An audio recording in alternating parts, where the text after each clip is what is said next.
கூட புறப்படுகிறது என்ன? தேவனுக்கு பயந்து வாழுகிற வாழ்க்கை நீதி நிறைந்த வாழ்க்கை.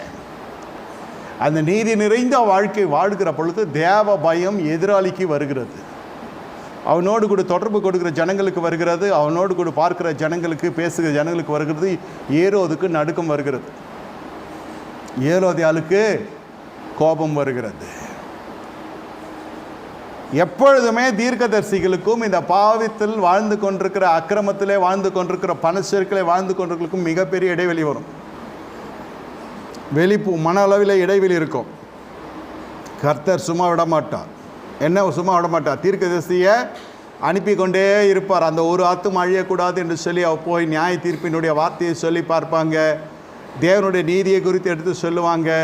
அம்மா ஐயா உங்களுடைய வாழ்க்கை இப்படி இருக்கிறது, இப்படி மாற்றிக்கொள்ள சொல்லுவாங்க. எசபேல் இதை கேட்கவில்லை, அவளை வெட்டுறன் குத்துறன்ற அளவுக்கு அந்தமாயிடுச்சு. ஆகாப் ராஜா சொல்லுகிறான், எப்பொழுதுமே